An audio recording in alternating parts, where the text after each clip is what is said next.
Seja muito bem-vindo, você fã do automobilismo. Hoje vamos fazer um podcast à parte, comentando os carros, a pré-temporada e o que a gente deve esperar da temporada 2021 da Fórmula 1. Meu nome é Luiz Andretti, ao meu lado está Thales Cristiano. Olá pessoal, primeiro podcast do ano falando sobre Fórmula 1, a categoria Master do automobilismo que a gente sempre ama. E faltando menos de uma semana para a gente voltar às pistas, a gente tá aquele jogo legal de especulação sobre como vai ser essa temporada, 23 corridas, maior temporada da história da categoria. E também foi a primeira vez que a gente teve apenas 3 dias de teste de pré-temporada, né, acontecidas no circuito de Sakir no Bahrein, o que deixou diversas perguntas sem respostas que só vão ser respondidas esse final de semana e bastante incerteza. Será que dessa vez finalmente a gente vai conseguir ver alguém brigando de frente com a Mercedes? Foi pelo menos o que a gente viu nos testes de pré-temporada. A Mercedes não é questão de ter apresentado bom tempo, não apresentou um bom trabalho, né? Teve diversos problemas, diversas quebras. O Hamilton errou na sexta, no sábado, foi sexta, sábado e domingo, apenas de teste. E ele rodou em 2 dias, um deles acabou até causando bandeira vermelha. E o que a gente tem para esperar da Mercedes nessa temporada? A dupla se mantém, Hamilton e Bottas. Um carro parece um pouquinho menos tecnológico do que foi o Mercedes W11 do ano passado, com aquele DAS que foi banido para essa temporada. Gera muita essa dúvida na cabeça de todos os fãs, da gente, né, que acompanha a Fórmula 1, sobre a Mercedes dominar facilmente, dificilmente, ou parar de dominar e dar o trono para outra equipe, né? Tudo que os fãs esperam, né? A gente sempre não torce contra, mas a favor de uma temporada mais disputada, porque a gente tem muitas incógnitas, talvez sim, né? Não é uma fórmula mágica. O fato de que a Mercedes às vezes não domina em testes, mas vem com um carro muito bom, faz primeira fila. Não necessariamente precisam ganhar as primeiras provas, como foi na época da Ferrari 2017-18, né, que a Ferrari sempre ganhou na Austrália, mas aí eles sempre se recuperam, né, uma coisa que a gente pode ver. O conjunto Honda finalmente parece ser muito forte, tão forte do que nunca, né? Um carro da Red Bull também parece ser muito boa, é uma dupla muito, muito forte. Não dá para descartar. O Valtteri Bottas vai ter que pilotar como ninguém para segurar a pressão do Sérgio Pérez. Aí tem o Daniel Ricciardo, que está de McLaren e Mercedes, que também a gente não sabe muito do que vai acontecer. Andaram bem, né, uma aposta. Ferrari, um carro que a gente já vai falar um pouquinho. Falamos da Mercedes, não tem muito o que falar, apenas retiraram o DAS, a dupla de equipe ficou, a dupla de pilotos ficou. O carro tem alguns problemas, não dá na quilometragem, mas eu acho que eles vão recuperar ali no início da temporada. Red Bull, conjunto novo de pilotos, né? Sérgio Pérez, muito regular, é um piloto assim com uma regularidade imensa. Em conjunto, o carro, Adrian Newey, Honda, parece fazer todo sentido em 2021. E agora, para mim, a terceira força está muito difícil, está muito disputado. Espero que seja tão disputado quanto ano passado, mas agora com 4 equipes de meio de pelotão: Ferrari, McLaren, Mercedes, Aston Martin e Alpine, né? Pretende aí ser uma das temporadas mais coloridas, mais legais, mais disputadas. A gente está torcendo. Agora a gente não vai falar muito da Alfa Romeo, tampouco da Williams, zero da Haas, não tem muito o que esperar, além do Mick Schumacher, né, uma estrela em ascensão. A gente vai se concentrar mais nas 5, 6 primeiras equipes, né, que mudaram muito. Essa é a ideia. Tudo bem que a Fórmula 1, o pelotão intermediário da Fórmula 1 tem sido bastante imprevisível nos últimos anos, né? A gente não esperava a Ferrari, por exemplo, ano passado, daquele pulo para trás que a gente viu, e foi uma coisa bastante triste de se ver em certos momentos da temporada. E a gente tem diversas caras novas voltando ao grid esse ano, né? A gente tem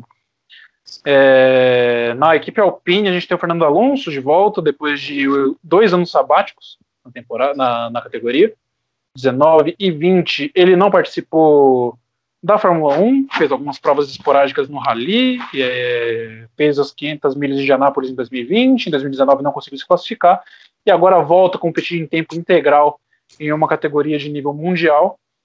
E a Alpine basicamente sempre deu o voto de confiança que o Alonso precisa para poder trabalhar, né? Desde o começo de carreira dele, né, quando ainda se chamava Renault, na época do bicampeonato dele, a dupla Alonso, Flávio Briatore e a equipe francesa combinavam muito bem. Na segunda passagem dele não foi tão eficaz assim, porque a Renault já estava em decadência, mas os franceses contam com isso nessa repaginação da equipe para voltar a competir na metade de cima da tabela, né? A gente lembra que o Cyril Abiteboul foi demitido da equipe Alpine, destituído do cargo. A gente não sabe ainda quem vai ser o novo team principal da equipe francesa. Porém, é esse cenário que Esteban Ocon e Fernando Alonso enfrentam perante essa temporada de 2020. Lembrando que ano passado a Alpine Renault conseguiu 3 pódios, 2 com o Daniel Ricciardo e 1 com o Esteban Ocon. O objetivo inicialmente é aumentar essa meta, né? Com certeza. A Renault que tem tudo para ser uma equipe vencedora, porém a gente sabe que tem muitas dificuldades. Não é só ter um motor V8 como era antigamente, ter um carro legal. Agora vai muito além disso. A gente torce, né, um piloto da era clássica como Raikkonen, Hamilton, Vettel e Alonso, as 4 estrelas que vão estar nessa temporada. A gente deseja tudo de bom para ir para a Alpine, tanto quanto a Aston Martin, que também teve alguns probleminhas, mas a gente sabe que se continuar igual ano passado, que era o Racing Point, naquele carro polêmico, com certeza alguma coisinha vai acontecer. Vettel não é bobo nem nada, é um cara tetracampeão do mundo, com certeza aí vai dar trabalho. E aí a gente faltou também falar um pouquinho da McLaren Mercedes. Eu acho que para muitos é uma equipe que todo mundo está esperando. Foi uma parceria, uma das mais vitoriosas que a Fórmula 1 já viu, né? Começou ali em 1996, ainda no projeto da pintura Marlboro, depois passou para a West. E entrou em decadência quando a Mercedes AMG começou a dominar em 2018, já com o carro horrível da McLaren, pularam para a Honda, foi um desastre. Se reestruturaram com o Honda, né, com o Renault, agora voltaram àquela parceria da Mercedes. A gente espera uma disputa muito legal, Lando Norris e Daniel Ricciardo, uma dupla muito sadia, né, muito saudável, e a gente quer ver disputa, né, a McLaren lá na frente, tanto quanto a Ferrari, e é isso aí.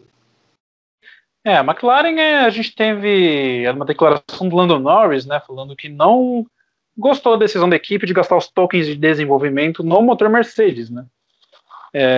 Ele alegou que o motor Mercedes já é suficientemente bom, tem outras partes do carro para evoluir, foi o argumento dele. A gente tem o Lando Norris, que é uma estrela em ascensão de fato na Fórmula 1. Ano passado conquistou seu primeiro pódio, logo na primeira etapa da temporada passada, na Áustria. E a gente assistiu o Drive to Survive, todos nós fãs de Fórmula 1, a gente viu o bom relacionamento que o Lando Norris tinha com o Carlos Sainz na equipe, e a tendência é com o Daniel Ricciardo isso aumentar ainda mais, que são os 2 pilotos mais boa praça do grid, eu diria, né? E esse ambiente de trabalho legal talvez traga os bons resultados que a McLaren precisa para voltar a brigar lá na frente, né? E a gente tem um piloto muito experiente, que é no caso do Daniel Ricciardo, né? Um piloto com diversas vitórias já na categoria, vivência em equipes grandes, equipes pequenas, equipes médias, e de certa forma é o cara que mais agrega uma equipe hoje em dia no grid da Fórmula 1, é o Daniel Ricciardo, porque ele tem vivência em todo tipo de equipamento e é um cara muito habilidoso. E então a McLaren tem tudo para ganhar dessa experiência que o australiano traz, e certamente vai ser bastante interessante ver como esse conjunto funciona nas pistas quando eles entrarem no circuito do Bahrein nesse próximo final de semana. Quanto à Aston Martin, que você comentou, a gente tem um cenário totalmente desconhecido, na verdade, né? A gente tem um carro que aparentemente é semelhante à bolha da Mercedes, como foi temporada passada, naquela velha discussão da Mercedes Rosa. Esse ano, como o regulamento não permite fazer um carro inteiro do zero, o carro é bastante semelhante com o que foi do ano da temporada passada, mudaram algumas peças no assoalho, alguns componentes do motor, ou motor em si, na verdade, né? Mas a aerodinâmica em si praticamente continua a mesma, né? Não vai ser como ano que vem, que a gente vai ter uma mudança drástica em todos os setores do regulamento. O Vettel chega depois de uma temporada ruim dele como piloto e dele como empregado de equipe, vamos dizer assim, porque o ambiente era muito tóxico na Ferrari, ele não conseguia trabalhar. Os italianos não tratam bem os pilotos, o Charles Leclerc é um piloto jovem, mas eu temo que um dia isso possa prejudicar a carreira dele lá na frente, né? Ele é muito talentoso, mas não está conseguindo desenvolver esse talento que ele tem, muito em função dessa ignorância dos italianos, né? E enquanto na Aston Martin a gente tem um ambiente aparentemente enxuto, a gente tem um time principal muito competente, que é o Otmar Szafnauer, a gente tem um Lance Stroll que, querendo ou não, muitos criticam ele, mas há pilotos piores no grid, por incrível que pareça, e o Vettel que tem tudo para agregar essa equipe, né? Todo o know-how de um tetracampeão mundial, 53 vitórias na carreira, e é uma excelente oportunidade que ele tem de não encerrar a carreira por baixo, né? Com certeza, a gente falou tudo sobre o que a gente espera, né? Não vamos falar um pouco sobre as equipes de trás, porque a gente sabe que é muito difícil, né? Quando ali você vê uma Haas, uma Williams, talvez a Alfa Romeo, ela vem andar bem. A gente esqueceu de falar também da Alfa Tauri, né? Como a gente poderia esquecer, né? Com o Yuki Tsunoda, menino muito rápido, vai dar muito trabalho pro Gasly. Ele teve só 3 anos de categoria, 2 anos, né, de categoria, não, 3 anos, né, a Fórmula 4, 3 e a Fórmula 2. Seu primeiro ano já ficou em terceiro lugar. Tem tudo para ser um bom piloto, né? Tirar esse estereótipo de que pilotos do japonês na Fórmula 1 não é bom. Gasly tem muito a se preocupar. E eu acho que é isso. Como eu disse, equipes do fim do grid não vão talvez fazer tanta diferença. Talvez ali com o Russell na Williams, que ele é uma peça-chave para a Mercedes, Toto Wolff. Mas, na minha opinião, é isso. O medo, na verdade, é do Russell não ter acontecido o efeito Verlaine com ele, né? Ele não chegar a ter um equipamento competente em mãos para poder lidar uma boa oportunidade de não sequer pontuar, mas também de ganhar corridas. A gente tem o Yuki Tsunoda, como você falou, que é um dos 3 estreantes na categoria nessa temporada. A gente tem o Yuki Tsunoda, a gente tem o Mick Schumacher, campeão da Fórmula 2, e a gente tem o Nikita Mazepin, que não esconde ninguém que é piloto pagante, corre sem nacionalidade devido à punição da Associação Mundial Antidoping, e por causa disso o carro da Haas está coberto de bandeiras da Rússia, muito em função do patrocínio que o pai dele traz.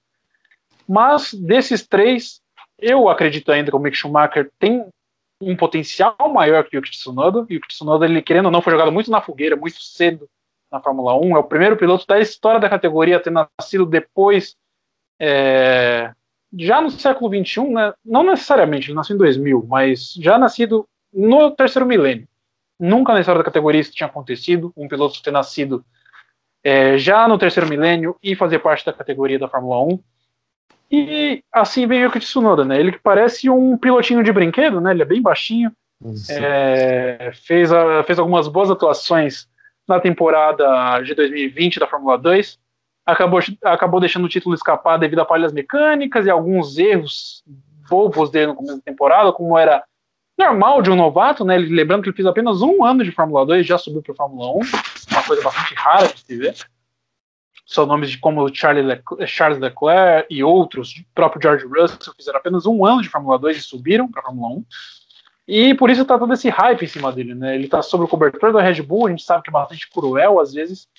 E vamos ver se o pequeno japonês consegue lidar com essa pressão, né? Enquanto na Haas, a gente tem um ambiente 2 cadeiras elétricas, vamos dizer, né? Que é uma equipe com um orçamento baixo, uma direção bastante autoritária por parte do Gunther Steiner e do Gene Haas, e 2 pilotos jovens, um muito talentoso, que é o carro do Mick Schumacher, mas já vem com a pressão natural de ser filho do Michael Schumacher, E o Nikita Mazepin não é nada brilhante, que ano passado conseguiu fazer deu alguns lampejos na Fórmula 2, mas a gente sabe que não é brilhante.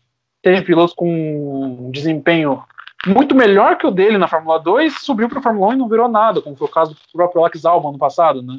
Ele que foi terceiro lugar, ou vice-campeão, não me lembro, vice-campeão da Fórmula 2 em 2018, e conseguiu sustentar na Fórmula 1 apenas por 2 anos, né, 2019 e 2020, e este ano já se encontra sem vaga na principal categoria do automobilismo mundial.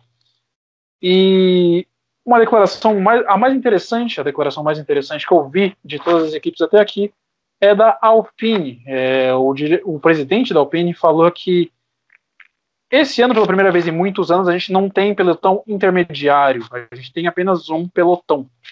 Eles estão bastante otimistas que isso vai acontecer, a gente que é fã espera que isso seja verdade, mas a gente tem um pouquinho de receio, né? Exatamente. Bom, a gente vai ver isso só na sexta-feira dessa semana, no dia 26, né? Começa o final de semana. Todo mundo está ansioso, a gente tem essas informações para passar para vocês, o que a gente acha que vai acontecer, e a gente espera ver vocês na segunda-feira, depois da Fórmula 1, primeira corrida que vai ser no Bahrein. As duas primeiras vezes que a temporada se iniciou no Bahrein, Fernando Alonso levou a melhor em 2006 e em 2010. É um circuito onde ele mais tem vitórias na carreira, 3. Em outras corridas também, Alonso anda muito bem.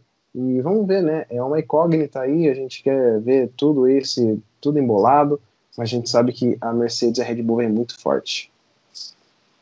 Exatamente.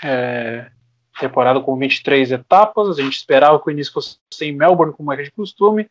O país acabou endurecendo as normas contra a Covid-19 e acabou adiando a etapa apenas para dezembro, ou final de novembro, não estou lembrado agora. Depois do GP do Brasil, a gente vai ter Brasil, Austrália, Arábia Saudita e Abu Dhabi como as 4 últimas etapas dessa temporada.